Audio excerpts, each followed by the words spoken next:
Hello?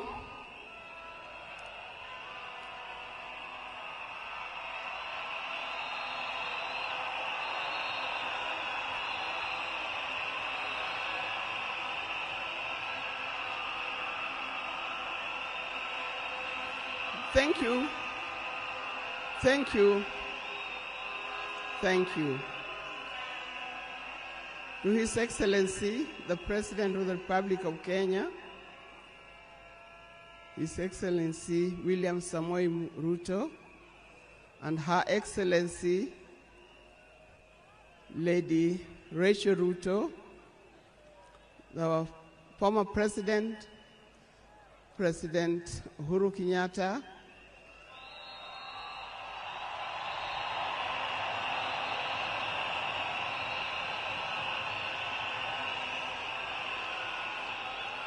the visiting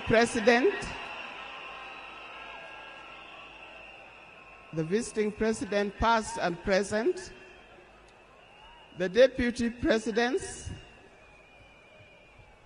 all distinguished guests, ladies and gentlemen, and watu wetu wa Kenya kwa jumla, hamjambo.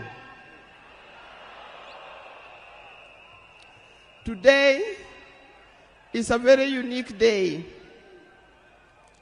It is not every day that I would be standing here to say something to the nation and to the world about my dear husband, Raila Amolo Odinga.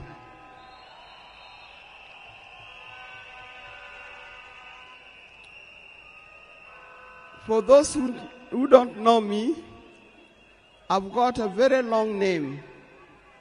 They call me Canon Dr.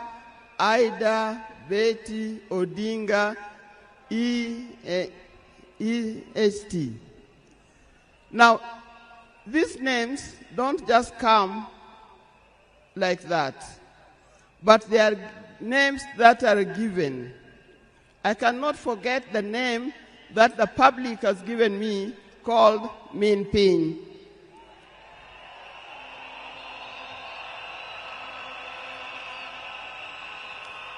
That name is a very heavy name because it is a name that puts a lot of responsibility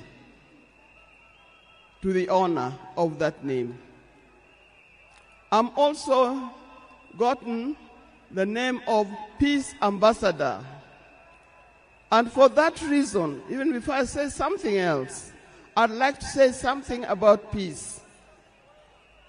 One thing that I know that Raila stood for, and he keep on repeating, is that we need peace in our nation, we need peace in our homes. And peace will not survive in a situation, in a chaotic situation. For that reason, I appeal, today I appeal, let us mourn Raila in peace.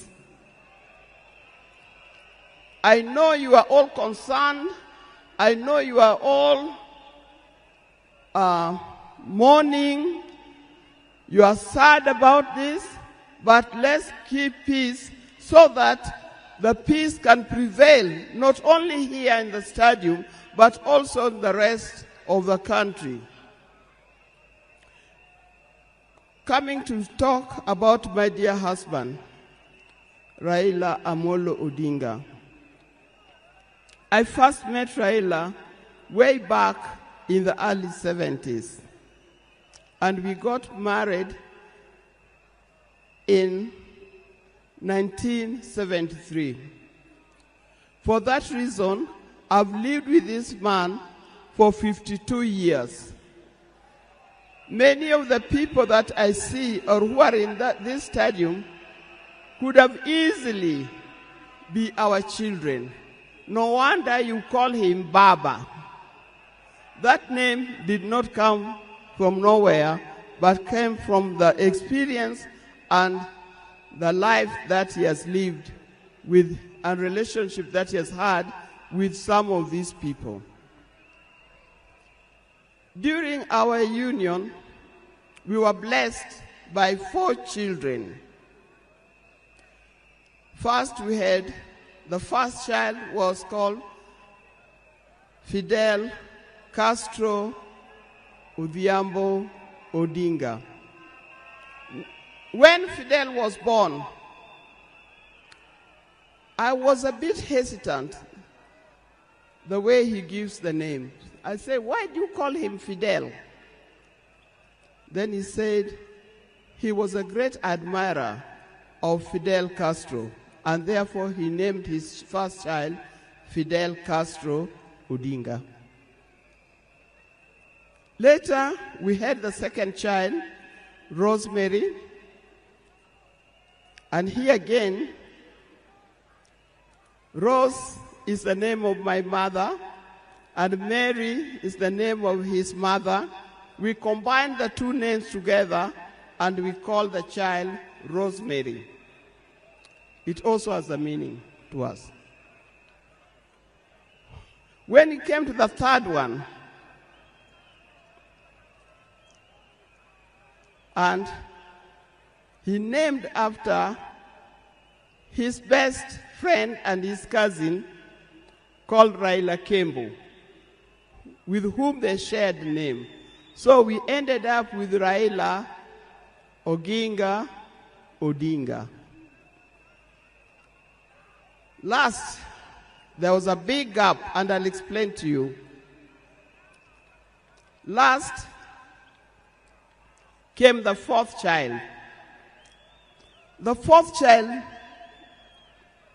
when I went to the hospital, and you know those mothers, you end up somewhere in labor ward. And I was watching the television. And on the television, that's the time when Nelson Mandela had come out of prison. It was he's been there for 27 years. Raila also had been in prison, but that's not why we named her Winnie. And I was watching the television. I could see Nelson Mandela and Winnie Mandela holding hands as Mandela walked out of the gates of the prison. By then, I didn't know what kind of child I was going to get. But then I said, if it's a boy, we'll name him Wilson Mandela. But if it's a girl, will be Winnie Mandela. And therefore, Winnie Mandela arrived. And that's the 4th child. I see when you look at this naming of the children, I know these days you can name your child anything that you want. But I'll appeal to those who are still having babies. Give your child a meaningful name.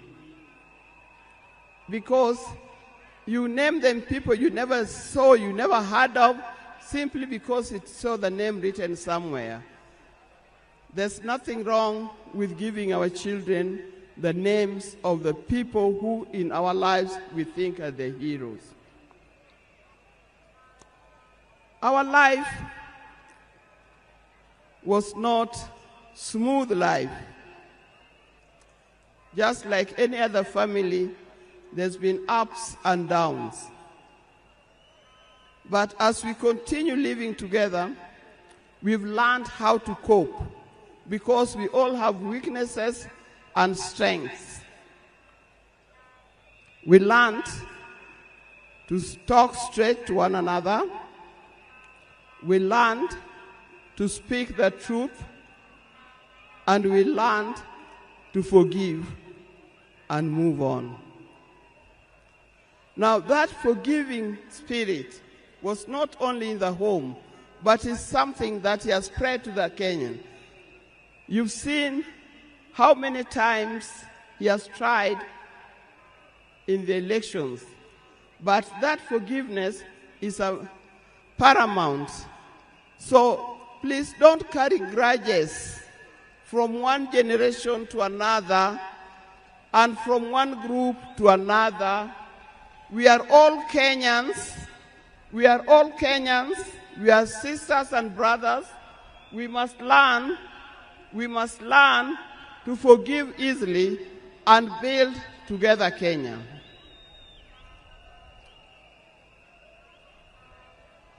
Towards the end, I'll not say everything. I would like to say everything, but time would not allow. And a span of 52 years is not a short time. I hope that when I get another opportunity on Sunday, I'll be able to say more.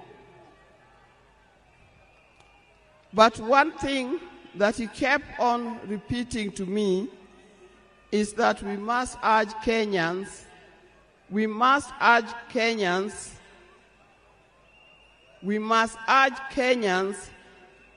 to live in peace. He kept on repeating that. We must repeat it to our Kenyans. We live in peace. Raila hated dishonesty. He hated dishonesty. He hated greed.